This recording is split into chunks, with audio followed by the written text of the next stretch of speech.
Philippine Army Weapons. Isipin na nakatayo hanggang paa na may panganib, hawak ang kapangyarihang i-neutralize ang mga banta at protektahan ang iyong mga kapwa sundalo. Hindi ito eksena mula sa isang aksyon na pelikula, ito ang iyong kinabukasan bilang isang tagapag-alaga ng Pilipinas. Sa araling ito, binibigyan ka namin ng kaalaman sa mga tool na ginagawang posible ito, ang iyong mga armas. Mula sa iconic na pistola sa iyong balakang hanggang sa nakayayanig na kulog ng mortar, ang bawat sandata sa iyong arsenal ay may natatanging papel na gagampanan sa symphony ng labanan. Ngunit ang hilaw na kapangyarihan lamang ay hindi sapat. Ang pag-unawa sa mga salimuot ng bawat sandata, pag-master ng operasyon nito, at pag-aaral na kontrolin ng iyong ang siyang naghihiwalay sa isang baguhan sa isang tunay na mandirigma. Susuriin namin ang puso ng iyong arsenal, tuklasin ang mga katangian, kakayahan, at mga diskarte sa pagpapaputok ng mga armas na magiging iyong pinagkakatiwalaang mga kasama sa larangan ng digmaan. Nagpaputok ka man ng isang solong, tumpak na putok o nagpapakawala ng sunod-sunod na panunupil na putok, ang bawat paghila ng getilyo ay isang patunay ng iyong husay, iyong disiplina, at iyong hindi natitinag na pangako sa pagtatanggol sa ating bansa. Maghanda upang i-unlock ang mga lihim ng iyong arsenal at tuklasin ang kahangahangang responsibilidad na kaakibat ng paggamit ng mga tool ng digmaan. Oras na para iangat ang iyong laro, mga batang mandirigma, at maging puwersang nangangalaga sa ating kalayaan. Ang M16A1 rifle, ang iyong pangunahing armas. Ang M16A1 rifle ay ang iyong mapagkakatiwalaang kasama sa larangan ng digmaan, isang magaan ngunit makapangyarihang tool na idinisenyo upang tulungan kang madaig ang kaaway.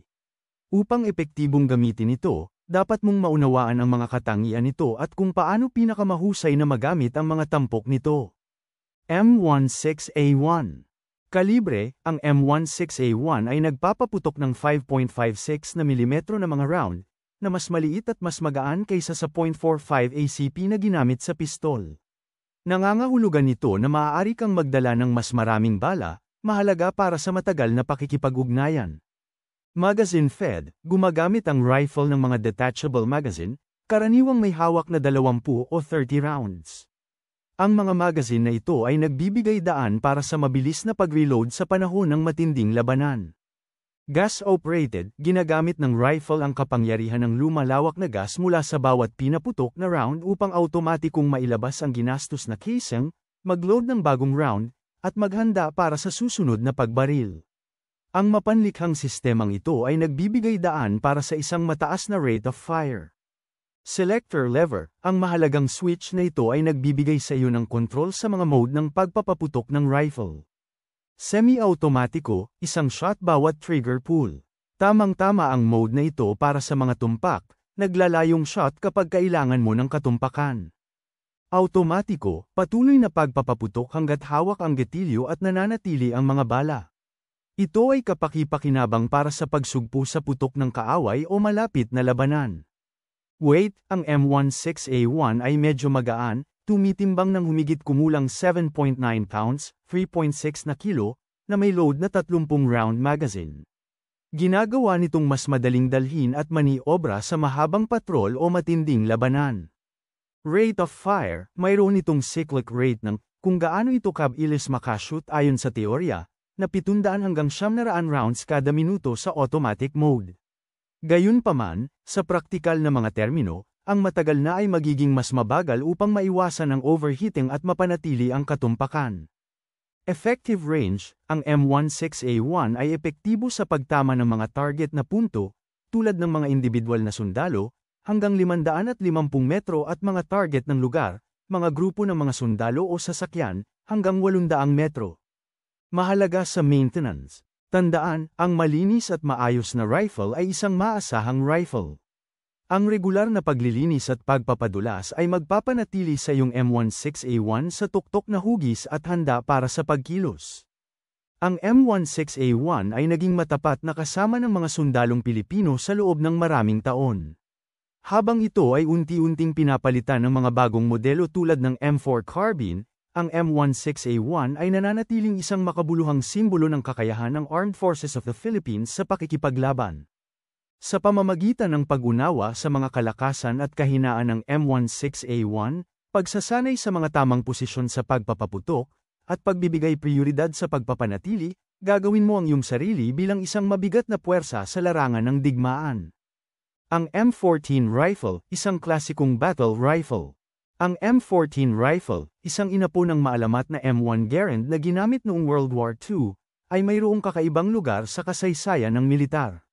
Ito ay isang malakas at maraming nalalaman na sandata na kilala sa katumpakan nito at pangmatagalang kakayahan. Ang M14, isang detalyadong pagtingin. Kalibre, ang M14 ay nagpapaputok ng 7.62 x 51 mm NATO round, isang full-powered rifle cartridge na kilala sa kanyang penetrating power at long-range accuracy. Ginagawa nitong perpekto ang M14 para sa marksmanship at mga itinalagang marksman role. Magazine fed, gumagamit ang M14 ng mga detachable magazine, karaniwang may hawak na 20 rounds. Nagbibigay daan ito para sa medyo mabilis na pag-reload kumpara sa mga mas lumang rifle tulad ng M1 Garand, na gumamit ng panloob na clip. Gas-operated, katulad ng M16, ang M14 ay gumagamit ng gas-operated system. Ang presyon ng gas mula sa isang fired cartridge ay umiikot sa pagkilos, na inilalabas ang walang laman na pambalot, nagluluwad ng bagong round, at inikakang ang mekanismo ng pagpapaputok. Selector lever, binibigyang daan ka ng switch na ito na pumili sa pagitan ng mga mode ng pagpapaputok. Semi-automatiko, isang shot bawat trigger pull. Ginagamit ang mode na ito para sa mga tumpak, nakatutok na mga kuha, lalo na sa mas mahabang hanay. Automatiko, tuloy-tuloy na pagpapaputok hanggat nakadikit ang gatilyo at may bala sa magazine.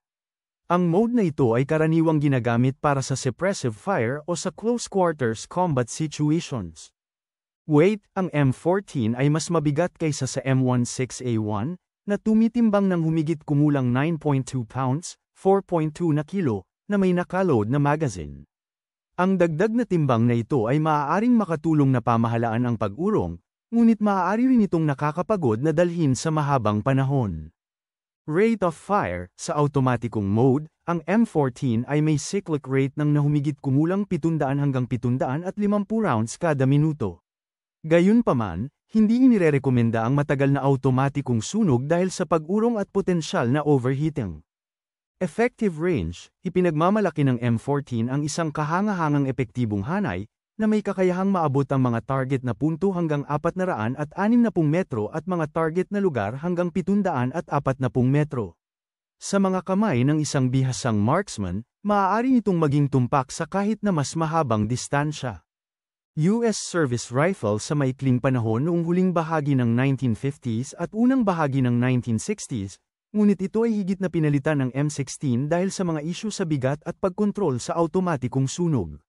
Gayunpaman, nakahanap ng bagong buhay ang M14 bilang Designated Marksman Rifle, DMR, at Sniper Rifle dahil sa katumpakan at kapangyarihan nito. Maintenance. Ang regular na paglilinis at pagpapanatili ay mahalaga upang matiyak ang pagiging maaasahan ng M14. Ang malakas na 7.62 mm cartridge ay maaaring magdulot ng fouling, kaya ang masusing paglilinis pagkatapos gamitin ay napakahalaga. Tandaan, ang M14 ay isang makapangyarihang kasangkapan sa kamay ng isang dalubhasang sundalo. Sa pamamagitan ng pagmaster ng mga katangian nito at pagsasanay ng wastong mga diskarte sa pagpapaputok, maaari mong ilabas ang buong potensyal nito sa larangan ng digmaan. Ang R4 Rifle. Ang Remington R4 Rifle, isang modernong variant ng malawak na ginagamit na AR-15 platform, ay kilala sa pagiging maaasahan at kakayahang umangkop nito sa malawak na hanay ng mga application ng pagbaril. Ang R4, isang mas malapit na pagtingin. Kalibre, ang R4 ay nagpapaputok ng 5.56 x 45 mm NATO round, isang karaniwang kalibre para sa maraming modernong militar at sibilyan na mga rifle na kilala sa balanse ng katumpakan at napapamahalaang pag-urong. Magazine fed, katulad ng iba pang AR-15 style rifles, ang R4 ay gumagamit ng mga detachable magazine, na karaniwang may hawak na 30 rounds. Nagbibigay daan ito para sa mabilis na pag-reload at matagal na firepower.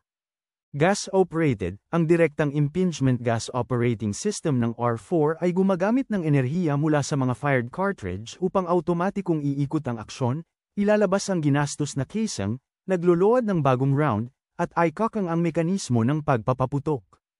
Selector lever, nagtatampok ang R4 ng selector switch na nagbibigay daan sa iyong pumili sa pagitan ng mga mode ng pagpapaputok. Semi-automatiko, isang shot sa bawat trigger pull, mainam para sa mga tumpak at nakatutok na shot.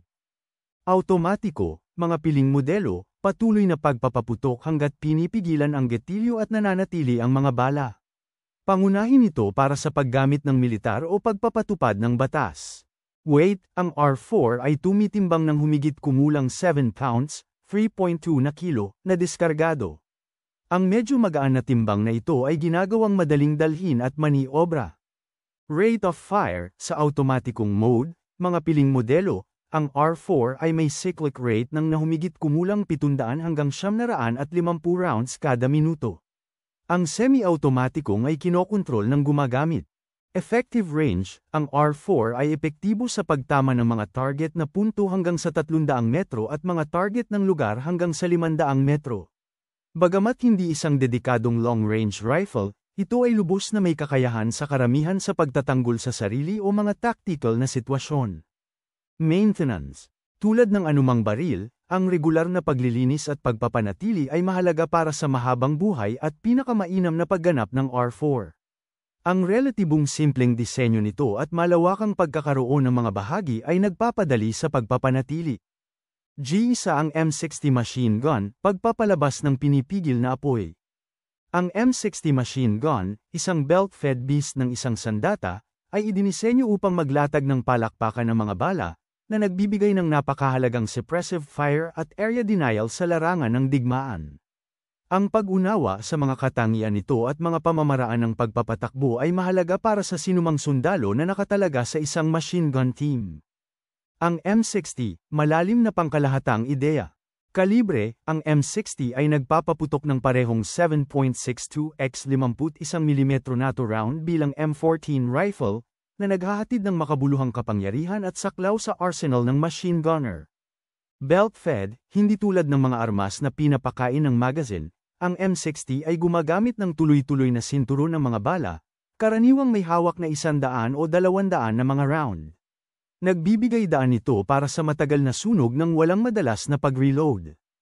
Gas-operated, ang pagkilos ng gas-operated ng M60 ay gumagamit ng enerhiya ng mga fired cartridge upang automatikong iikot ang armas, i-eject ang mga naubos na casing, magkarga ng mga bagong round, at i-cock ang mekanismo ng pagpapaputok. Mga mode ng pagpapaputok, ang M60 ay pangunahing idinisenyo para sa automatikong sunog, na naghahatid ng tuloy-tuloy na daloy ng mga bala hanggat ang gatilyo ay pinipigilan at nananatili ang mga bala. Ang ilang mga modelo ay maaaring may semi-automatikong opsyon, ngunit ito ay bihirang gamitin dahil sa pangunahing papel ng sandata sa suppressive fire. Weight, ang M60 ay isang sandata na pinaglilingkuran ng crew, ibig sabihin ay nangangailangan ito ng isang koponan upang gumana ng epektibo. Ang baril mismo ay tumitimbang ng humigit kumulang 23 pounds, 10.4 na kilo, at ang tripod, mga extrang bar aisles, at mga bala ay nagdaragdag ng higit pang bigat. Rate of fire, ang M60 ay may cyclic rate ng nahumigit kumulang 550 rounds kada minuto. Gayunpaman, ang matagal na ay limitado sa mga pagsabog upang maiwasan ang sobrang init at pagkasira ng bar aisles. Effective range, ang M60 ay maaaring epektibong makipag-ugnay sa mga target na punto hanggang sa 1,100 metro at mga target na lugar hanggang sa 1,800 metro. Ang mahabang hanay nito at mataas na lakas ng ay ginagawa itong isang mabigat na sandata para sa pagsugpo sa mga posisyon ng kaaway at pagbibigay ng takip para sa magiliw na mga tropa. Mga pinakamainam na posisyon sa pagpapaputok. Dahil sa laki at bigat nito, ang M60 ay karaniwang pinapaputok mula sa isang matatag na posisyon gamit ang isang tripod. Nakamount sa tripod, ito ang pinakakaraniwan at mabisang paraan upang paganahin ang M60. Ang tripod ay nagbibigay ng katatagan at nagbibigay daan para sa tumpak na sunog sa mas mahabang hanay. Sinusuportahan ng bipod, sa mga sitwasyon kung saan ang tripod ay hindi praktikal, ang M60 ay maaaring paandarin mula sa bipod, bagamat ito ay hindi gaanong matatag at karaniwang ginagamit para sa mas maiikling hanay o mga sitwasyong pang-emergency. Ang M60 ay nakakuha ng katanyagan sa panahon ng digmaang Vietnam, na naging karaniwang pangkalahatang layunin na machine gun para sa mga puwersa ng US. Ito ay ginamit mula noon sa maraming mga salungatan sa buong mundo at nasa serbisyo pa rin sa maraming militar. Ang M60 ay nasa serbisyo pa rin sa Armed Forces of the Philippines. Isa itong staple ng infantry units at nakitaan ng malawakang paggamit sa mga operasyong kontra-insurhensya na nagbibigay ng maasahang firepower sa iba't ibang kapaligiran. Maintenance. Ang pagpapanatili ng M60 ay isang pagsisikap ng pangkat. Nangangailangan nito ng regular na paglilinis, pagpapadulas, at inspeksyon upang matiyak ang maasahang operasyon. Ang bar aisles ay kailangang palitan ng panapanahon sa panahon ng patuloy na sunog upang maiwasan ang overheating at pinsala. Ang M60 machine gun ay isang malakas at maraming nalalaman na sandata, na may kakayahang maghatid ng mapangwasak na firepower sa larangan ng digmaan. Sa pamamagitan ng pag-unawa sa operasyon nito at paggamit ng wastong mga diskarte sa pagpapaputok, maaari kang maging isang mahalagang asset sa iyong unit at matiyak ang tagumpay ng iyong koponan sa labanan. Ang K3 Light Machine Gun, Firepower Solution ng South Korea. Ang K3 Light Machine Gun, isang South Korean design na sandata, ay isang maaasahan at maraming nalalaman na tool para sa pagbibigay ng suppressive fire at pagsuporta sa infantry unit sa battlefield. Ang K3, isang detalyadong pagtingin. Kalibre, pinaputok ng K3 ang 5.56x 45mm NATO round, ang parehong karaniwang kalibre na ginamit sa M16 at R4 rifles. Ang pagkakatulad na ito ay nagpapasimple ng logistic at supply ng bala para sa mga tropa. Dual feed system, ipinagmamalaki ng K3 ang isang natatanging tampok isang dual feed system na nagbibigay daan dito na gamitin ang parehong mga standard na STANAG magazine, tulad ng mga ginamit sa M16, at disintegrating link belt. Ang kakayahang umangkop na ito ay nagpapahintulot sa mga sundalo na mabilis na umangkop sa iba't ibang mga tactical na sitwasyon.